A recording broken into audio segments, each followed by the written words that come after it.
إن الحمد لله نحمده ونستعينه ونستغفره ونعوذ بالله من شرور أنفسنا وسيئات أعمالنا. من يهده الله فلا مضل له ومن يضلل فلا هادي له، وأشهد أن لا إله إلا الله وحده لا شريك له، وأشهد أن محمدا عبده ورسوله.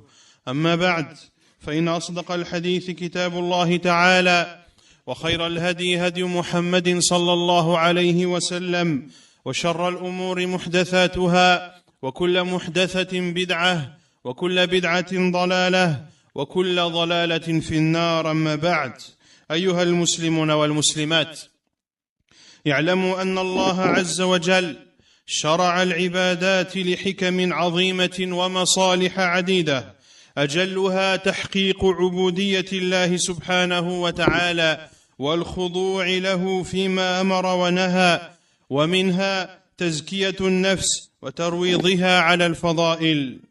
ثم اعلموا أن الحج في حياة المسلمين مدرسة عظيمة العطاء واسعة الأثر بليغة العبر. الحج ملتقى كبير يفد إليه الحجاج من أنحاء المعمورة إلى الأرض المقدسة، ألوان مختلفة وأجناس متعددة وألسن متباينة. يقول الله تبارك وتعالى في الحديث القدسي: انظروا إلى عبادي أتوني شعثا غبرا. ويحكي القرآن دعاء إبراهيم عليه السلام، قال تعالى: ربنا إني أسكنت من ذريتي بواد غير ذي زرع عند بيتك المحرم ربنا ليقيموا الصلاة فاجعل أفئدة من الناس تهوي إليهم وارزقهم من الثمرات لعلهم يشكرون. ويستجيب الله دعاء خليله، وتمضي الأفئدة تهوي إلى هذا المكان لتعمره، ملبين مكبرين خاضعين متذللين، جموع لا تعد ولا تحصى تطوف وتسعى، ويستمر الطواف لا ينقطع مهما بلغ حر النهار أو برد الليل، ويبقى البيت العتيق مفتوحا ليلا ونهارا. وفي الحج يشهد الحاج مهبط الوحي، ويترسم خطوات النبي صلى الله عليه وسلم، ويرى التاريخ أمامه. Chers musulmans et musulmanes, Allah subhanahu wa ta'ala a légiféré les différentes sortes d'adoration pour différentes sagesses. Et il y a dans les adorations qu'Allah Azza wa Jal nous a légiféré de nombreux bénéfices. Le plus grand de ces bénéfices est d'adorer Allah subhanahu wa ta'ala comme il se doit, et de se soumettre à Allah subhanahu wa ta'ala à travers ses ordres et ses interdits. Et parmi les bénéfices qui découlent de ces adorations qu'Allah subhanahu wa ta'ala a légiféré à ses serviteurs, le fait qu'à travers ces adorations, les serviteurs purifient leur âme et habituent leur personne à accomplir de bonnes œuvres. Puis sachez que le pèlerinage est une grande école dans la vie du musulman. Le musulman qui accomplit le pèlerinage en ressort avec de nombreuses morales. Le pèlerinage est un point de rencontre immense et gigantesque. Les pèlerins viennent des 4 coins de la planète pour se rencontrer tous dans les lieux saints de l'islam. Les couleurs de ces pèlerins sont différentes, leurs nationalités sont diverses et ils parlent tous des langues différentes. Allah subhanahu wa ta'ala dit dans le hadith Qudsi, comme cela est rapporté dans le hadith Qudsi, dans lequel Allah Azza wa Jal dit le jour de Arafat: regardez mes serviteurs, ils sont venus à moi ébouriffés et pleins de poussière.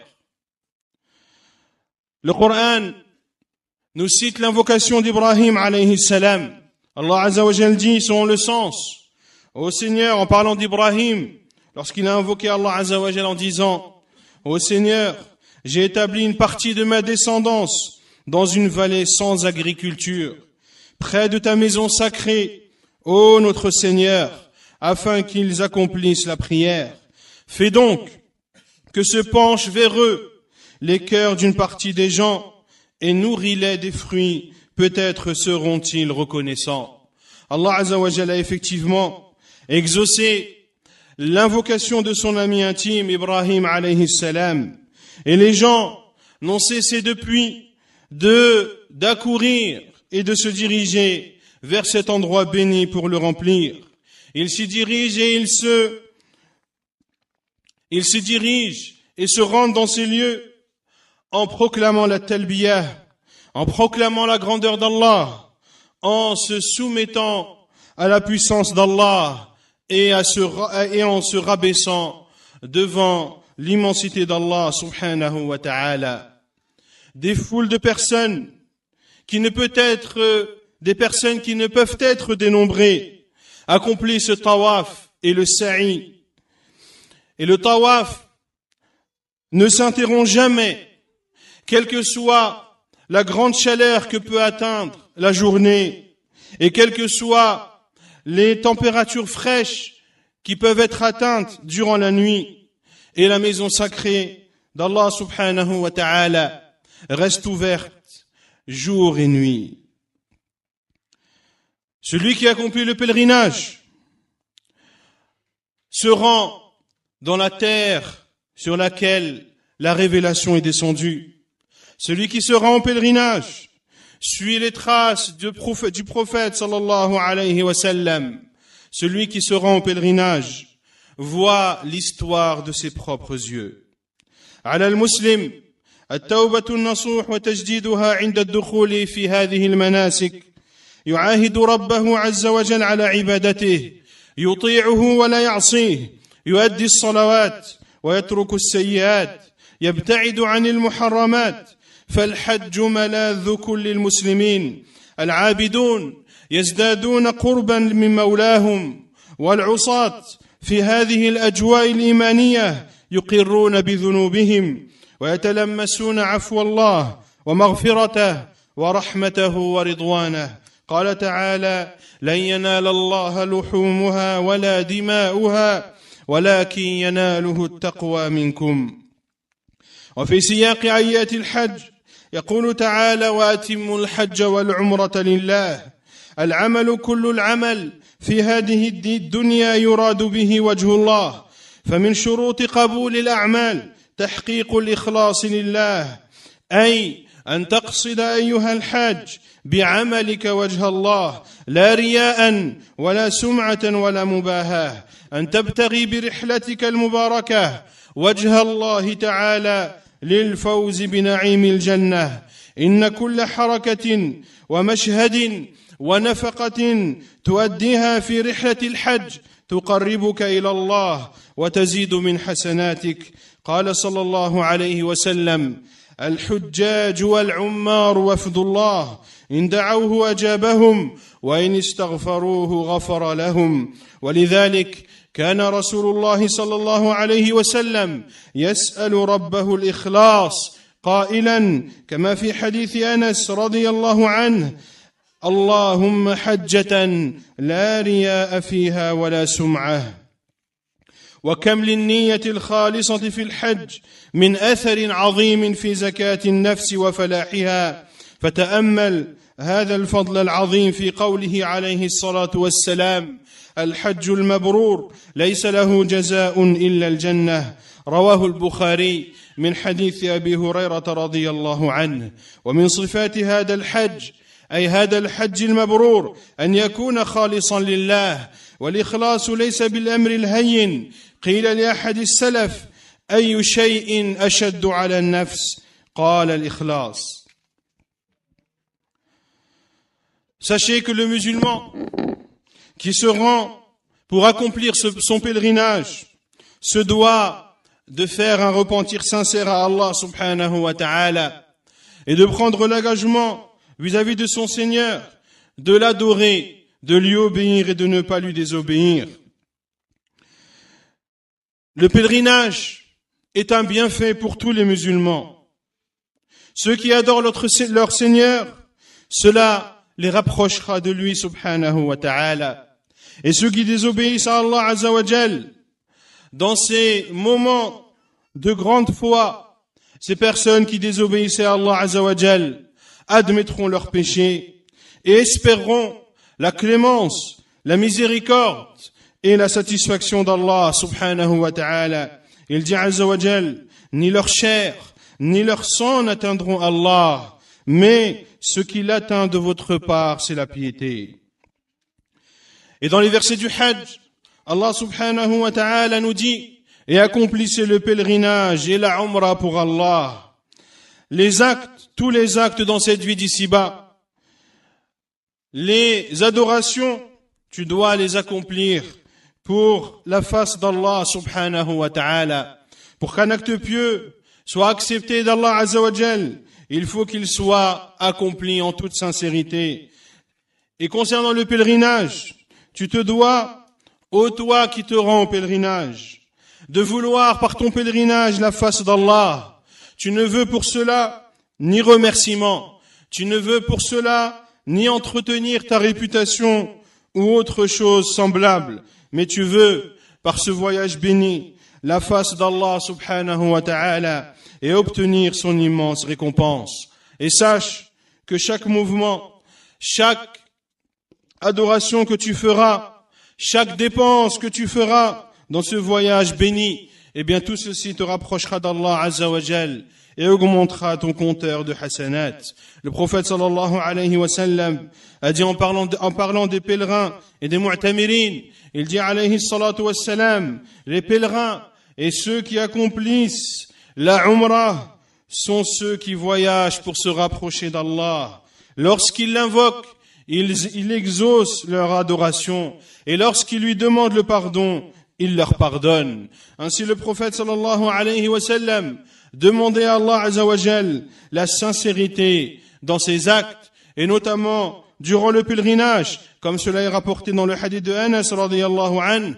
Le prophète sallallahu alayhi wa sallam disait: ô Allah, un pèlerinage sans ostentation ni recherche de réputation. Et la sincérité dans le pèlerinage apporte une purification particulière à l'âme. Le prophète sallallahu alayhi wa sallam a dit: le pèlerinage pieux n'a d'autre récompense que le paradis. Et ce pèlerinage pieux, al-Mabrour, parmi ses caractéristiques, est que c'est un pèlerinage qui est accompli en toute sincérité pour Allah subhanahu wa ta'ala. Et la sincérité dans les actes n'est pas une chose simple et aisée.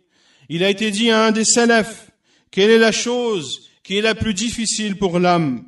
Il a répondu, c'est la sincérité. وفي سياق آيات الحج أيضا يقول الله تعالى: وتزودوا فإن خير الزاد التقوى خير ما يتزود به الحجاج في الحج التقوى. التقوى غاية الأمر وجماع الخير هي فعل الطاعات واجتناب المحرمات. قال تعالى: ذلك ومن يعظم شعائر الله فإنها من تقوى القلوب. وتعظيم أعمال الحج ومناسك الحج من تقوى القلوب يكون ذلك بإجلالها بالقلب ومحبتها وتكميل العبودية فيها. وفي سياق آيات الحج يقول تعالى: وأذن في الناس بالحج يأتوك رجالا. إن هذا النداء يبرز عالمية الإسلام، فهو يدعو الأنام كلهم إلى الإسلام ليحررهم من عبادة العباد إلى عبادة رب العباد، ومن جور الأديان إلى عدل الإسلام، ومن ضيق الدنيا إلى سعة الآخرة. قال تعالى: وما أرسلناك إلا رحمة للعالمين. الإسلام إذن دين عالمي، فقد جمع بين أبي بكر العربي وصهيب الرومي وبلال الحبشي وسلمان الفارسي وغيرهم من شتى القبائل والبلدان. وقال صلى الله عليه وسلم كما في الصحيحين: وكونوا عباد الله إخوانا. وفي سياق آيات الحج يقول تعالى: ليشهدوا منافع لهم. في الحج منافع دينية ودنيوية، فهو أعظم فرصة لتحل مشكلات المسلمين وجمع كلمتهم ولم شملهم، وهذه الوحدة هي سر قوة الأمة وسعادتها. قال تعالى واذكروا نعمة الله عليكم إذ كنتم أعداء فألف بين قلوبكم فأصبحتم بنعمته إخوانا وحذرنا الله سبحانه وتعالى من الفرقة فقال ولا تنازعوا فتفشلوا وتذهب ريحكم وتواعد سبحانه وتعالى دعاة الفرقة بالعذاب فقال سبحانه ولا تكونوا كالذين تفرقوا واختلفوا من بعد ما جاءهم البينات وأولئك لهم عذاب عظيم ولقد أدرك أعداء الإسلام أثر وحدة المسلمين في القوة والمنعة فعملوا على إنقاذ نار العداوة والبغضاء بين المسلمين في كل عصر وحين وهذه مأساة المسلمين الكبرى في واقعهم المعاصر وفي الحج يتعلم المسلم الرفق بإخوانه المسلمين وكان رسول الله صلى الله عليه وسلم في منصرفه من عرفة إلى المزدلفة كان يقول السكينة السكينة كما في حديث جابر عند صحيح الإمام مسلم. Toujours dans le contexte du Hajj, Allah subhanahu wa ta'ala dit et prenez les provisions, la meilleure des provisions est la piété. Ainsi, la meilleure des provisions que peut prendre avec lui le pèlerin est la piété. Et la piété réunit tout le bien, c'est le fait d'accomplir les bonnes actions et de délaisser les mauvaises. Allah Azza wa Jal dit selon le sens, celui qui immensifie les emblèmes d'Allah, cela provient de la piété des cœurs. Ainsi le fait de donner une immense importance au rite du pèlerinage, cela fait partie de la piété des cœurs. Et donner de l'immense importance au rite du pèlerinage, c'est-à-dire de les immensifier par son cœur, d'aimer ces rites et de les accomplir de la meilleure des façons. Dans le contexte du Hajj, Allah Azza wa Jal dit également, et fait aux gens une annonce pour le pèlerinage, ils viendront à toi à pied. Cet appel qu'Allah subhanahu wa ta'ala a demandé à Ibrahim de lancer nous prouve l'universalité de la religion musulmane, c'est-à-dire appelle tous les gens à l'islam, appelle-les pour les libérer de l'adoration des créatures vers l'adoration du Créateur. Amène-les pour les sortir de l'injustice des religions vers la justice de l'islam. Appelle-les pour les sortir de l'étroitesse de cette vie d'ici-bas vers la largesse de l'au-delà. Allah Azza wa Jal dit, et nous t'avons envoyé que comme miséricorde pour les mondes. L'islam est donc une religion internationale. C'est une religion qui a réuni entre Abu Bakr l'arabe, entre Suhaib le romain, entre Bilal l'abyssin et entre Salman le perse et bien d'autres parmi les compagnons du prophète sallallahu alayhi wa sallam qui appartenaient à des tribus et des pays différents. Il dit sallallahu alayhi wa sallam, comme cela est rapporté dans le Bukhari et Muslim, et soyez des serviteurs d'Allah, frères. Dans le contexte du pèlerinage également, Allah Azza wa Jal dit, pour participer aux avantages qui leur ont été accordés.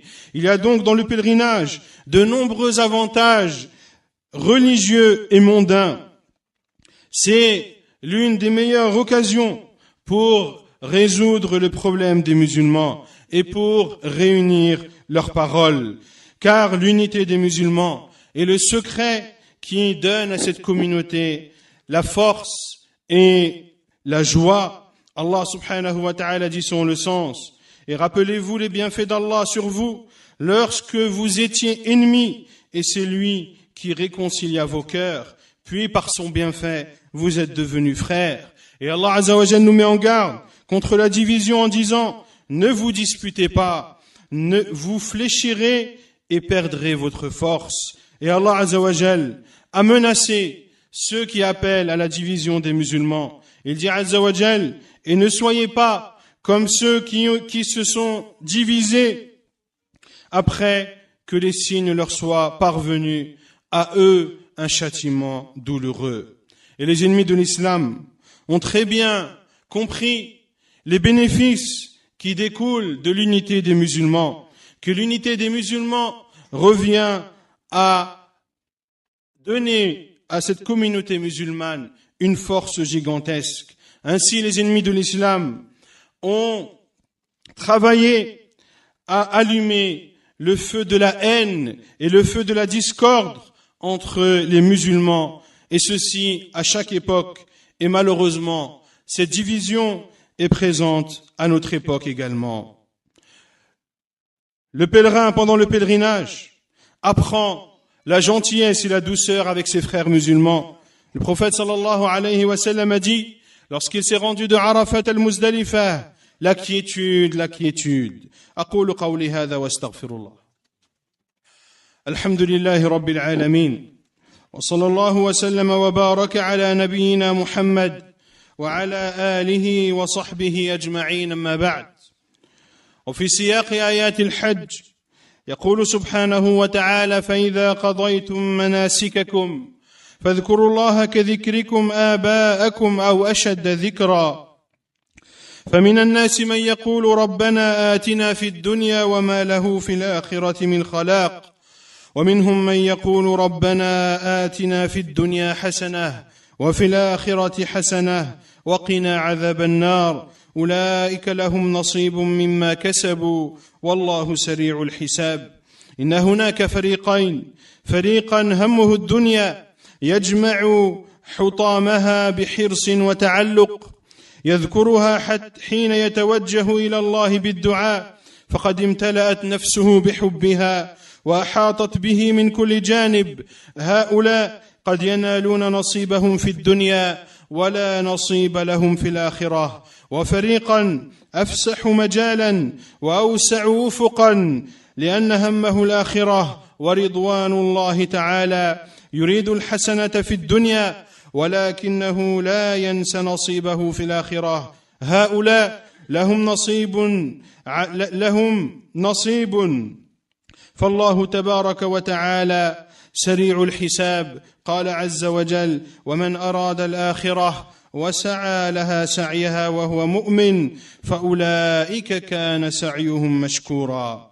Et toujours dans le contexte du pèlerinage, Allah subhanahu wa ta'ala nous dit selon le sens, et quand vous aurez achevé vos rites, alors invoquez Allah comme vous invoquez vos pères. Et ici Allah azza wa jal fait allusion à la pratique qui était faite avant l'arrivée de l'islam. Car avant l'arrivée de l'islam, les Arabes accomplissaient le pèlerinage selon la religion d'Ibrahim. Et lorsque ils accomplissaient le pèlerinage et qu'ils l'avaient terminé, eh bien ils citaient et faisaient les éloges de leurs pères et de leurs ancêtres. Allah Azza wa Jal dit alors, et quand vous aurez achevé vos rites, alors invoquez Allah comme vous invoquez vos pères et plus ardemment encore. Mais il y a des gens qui disent seulement, ô Allah, accorde-nous le bien ici-bas, pour cela nulle part dans l'au-delà.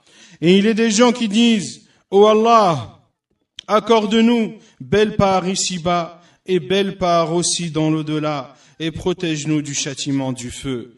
Ainsi les gens sont de deux sortes. Il y a ceux qui ont pour seul but et objectif cette vie d'ici-bas. Leur seul but est le but recherché est de réunir les biens mondains.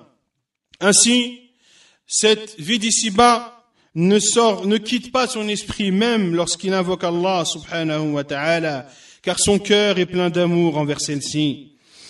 Et cette vie d'ici-bas l'a entouré de toutes parts.